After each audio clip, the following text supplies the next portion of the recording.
exprimer ma reconnaissance et ma gratitude à un doyen. Un doyen qui a choisi de mener le combat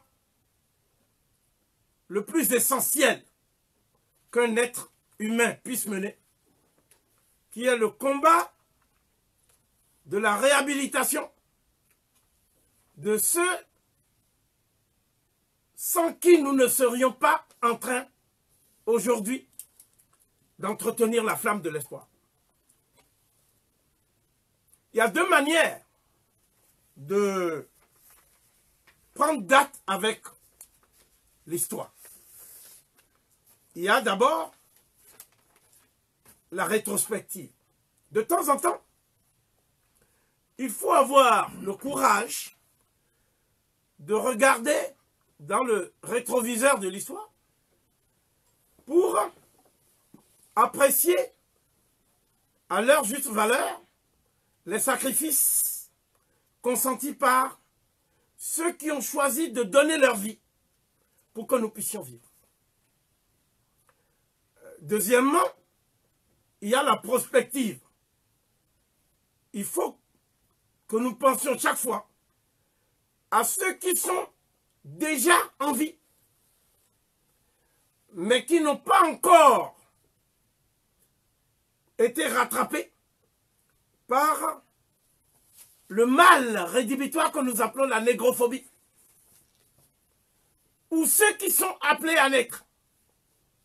La question qui est posée, c'est: faut-il mettre au monde des enfants dont on n'a pas l'assurance qu'ils vont vivre dans un monde qui leur permettra d'être heureux, d'être libres, d'être prospères, d'être épanouis? À quoi bon faire des enfants quand nous savons que ces enfants demain vivront dans une Afrique recolonisée, une Afrique suppliciée, une Afrique agressée? Donc chaque fois qu'on choisit de faire un enfant, on choisit en même temps de lui assurer une vie qui soit une vie humaine. Je n'ai pas parlé de nous-mêmes. Je n'ai pas parlé de la perspective. Parce que nous sommes déjà dans le grand bain. Souvent, il y a des gens qui gesticulent au bord de la piscine. Et ils sont très sensibles au schéma du maître nageur. Mais dès que tout le monde se précipite dans l'eau, on voit que le maître nageur, il ne sait pas nager. Eh bien, nous jouons aux maîtres nageurs qui ne savent pas nager.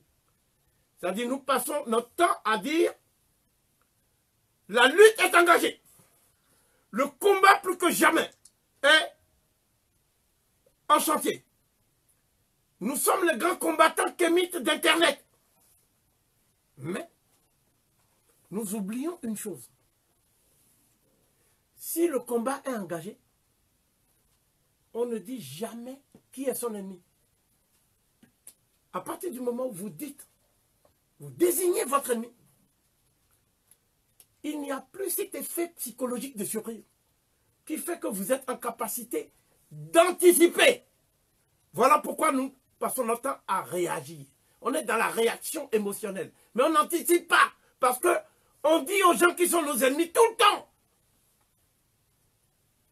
Et ce qui est paradoxal, c'est que quand il faut sortir maintenant du marasme, n'est-ce pas? Nous tendons la main à la Banque mondiale, au FMI. C'est-à-dire, nous demandons aux ennemis de nous sortir d'une situation qui les arrange. C'est un problème de cohérence mentale. Ici, il est question de réparation. Donc, c'est un ouvrage collectif, remarquable ouvrage, que notre aîné, le doyen, Garcin Malsa, qui porte ce combat depuis des années. Il a décidé donc de présenter au public. Et je ne résiste pas au plaisir de décliner brièvement le sommaire. Ça va aller très vite. Il y a l'introduction par Garcin Malsa lui-même. C'est la page 13. Il y a un texte de Garcin Malsa, la réparation, une exigence de justice. Ce texte est co-signé par Claudette Duhamel et Alain Manville. Alain Manville, c'est le principal disciple de Frantz Fanon. Ça dit parmi les partisans de Fanon, Manville, qui est avocat, fait partie de ceux qui ont le plus fait pour l'Afrique. Je dis bien pour l'Afrique. Page 51, Alain Manville parle d'un tribunal international pour la réparation.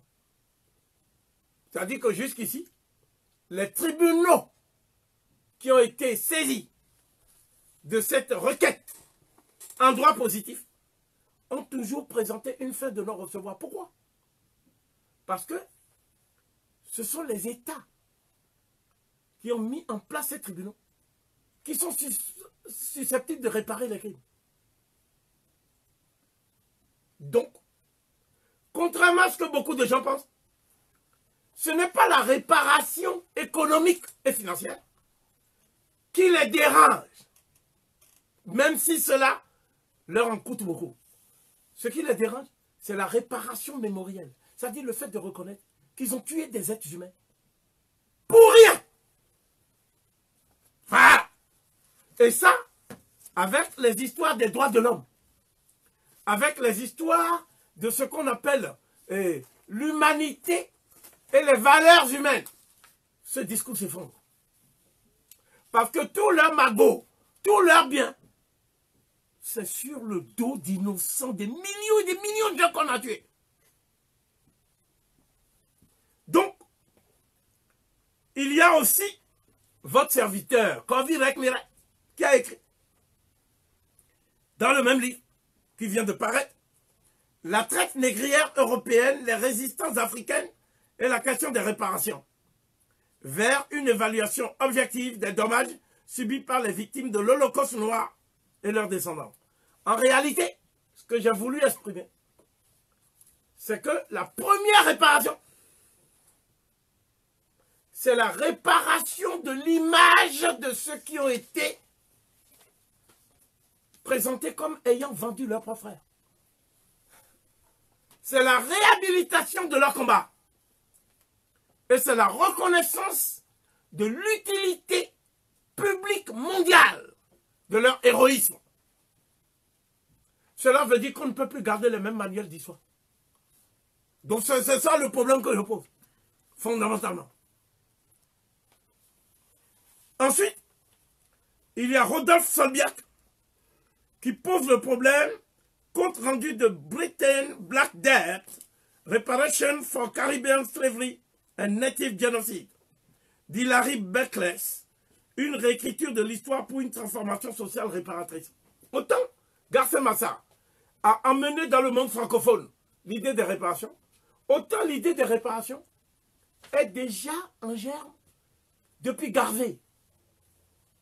Donc ces ouvrages permettent de refaire le point sur où nous en sommes. Esclavage, réparation, où se trouve l'anachronisme?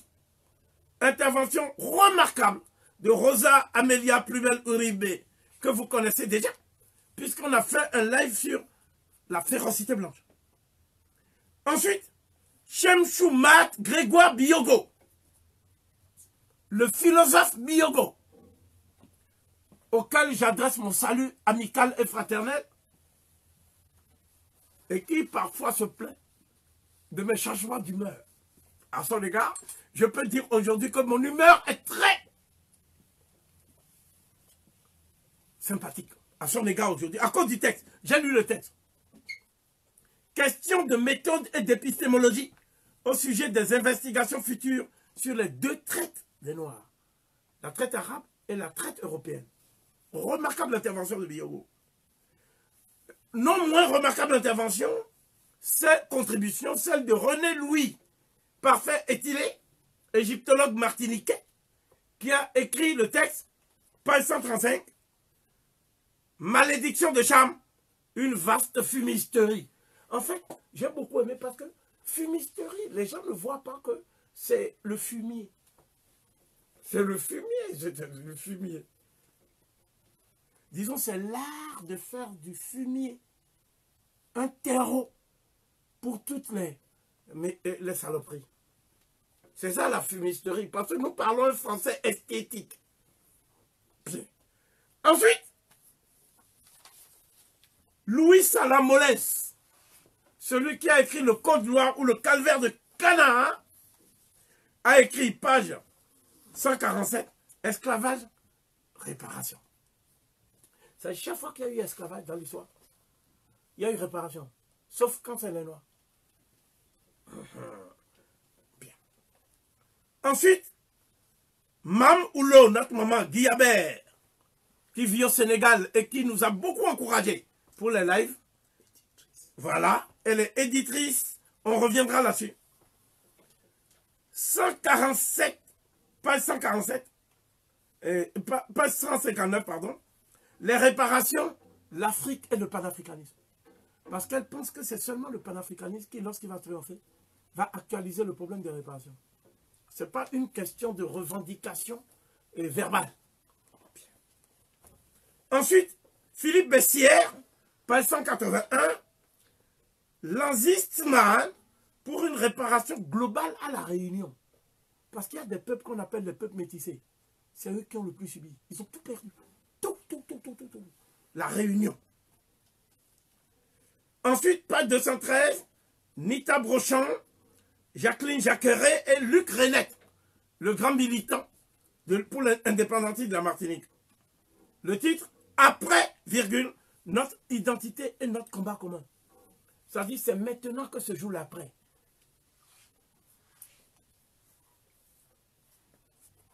Ensuite, autoréparation par le pouvoir du verbe. Réhabilitons nos ancêtres africains, réduits en esclavage et en arrêtant de les appeler esclaves. Donc c'est l'idée qu'ils sont des déportés et non des esclaves. Ça c'est Gladys Démocrite. Ensuite, page 235, par Sa Majesté la Reine-Mère, Dorothy Désir Rounon, réparation, reconnaissance et justice. Ensuite, une auteure que nous connaissons très bien, Juliette Smeralda, page 251, la déconstruction du couple kamite comme séquelle de la destruction de la famille kamite par l'esclavage transatlantique. Quelle réparation plurielle pour tant de crimes quotidiens restés jusqu'ici impunis. Ensuite, Apa Mumia Makeba, Guyane, connaître le crime contre l'humanité pour ne pas l'entretenir. Ensuite, Patricia Donatien, le corps caribéen. Comment l'art peut-il réparer la mémoire organique d'une souffrance historique? Ensuite, Rodolphe Solbiac, devoir de mémoire et dénonciation du scandale de l'empoisonnement au chlordécone en Martinique, dans l'exposition Terre Bois Glo de Patricia Donatien, un plaidoyer artistique pour une réparation et une auto-réparation. Ensuite, Joby Valente, notre maman Joby Valente, 3 exemples de victimes de discrimination raciale en lutte pour le respect de leur humanité et de leur peuple. Justice et réparation vont ensemble. Page 297. Postface, appel du mouvement international de réparation MIR à tous les descendants d'Africains déportés et à tous les Africains du continent. Page 311. C'est un texte mobilisateur. Ensuite, présentation du MIR, page 313. Ensuite, les livres édités par le MIR, page 315. Cet ouvrage doit être entre les mains de tous ceux qui se battent pour que nos descendants ne vivent pas l'amnésie qui nous a rendus si vulnérables dans l'histoire.